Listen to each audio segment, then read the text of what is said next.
La statua di Maria è stata completamente frantumata. Gesù Bambino è uno dei re magi portati via. Il presepe della chiesa di San Leopoldo a Favaro Veneto è stato preso di mira dai vandali ancora una volta. È successo durante la notte di Capodanno e questa volta con più danni rispetto a 2 anni fa, quando ad essere preso di mira è stato invece il presepe di Piazza Pastrello. Esprimo la mia solidarietà piena alla parrocchia di San Leopoldo e poi questi gesti ovviamente vengono condannati e sono stati attenzionati all'autorità giudiziaria, ai carabinieri, perché vengono individuati i responsabili. Riteniamo che siano gesti gravi, violenti, che soprattutto in questo periodo dell'anno non debbono accadere. Io spero che non avvengano con coscienza e volontà, perché altrimenti sarebbero ancora più gravi, dal momento che sono atti di offesa sia nei confronti della nostra cittadinanza, ma anche nei confronti della religione, della cristianità, perché il presepio rappresenta le nostre tradizioni e noi siamo molto contenti che ci siano presepi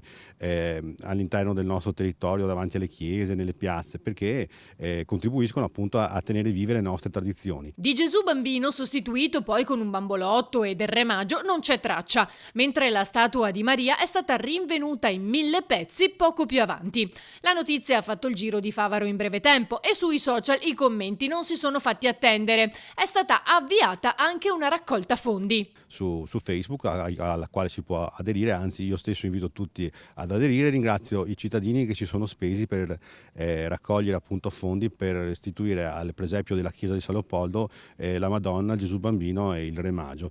E spero anche che vengano individuati i responsabili, come sono stati individuati anche i responsabili che hanno distrutto le palle dell'albero in Piazza Pastrello. Non vogliamo sicuramente darla vinta ai vandali, perché la nostra appartenenza alla comunità, il presepio che è simbolo delle nostre tradizioni, la vinceranno su qualsiasi atto vandalico e su qualsiasi cosa che violenta, che coinvolga appunto i simboli del nostro territorio.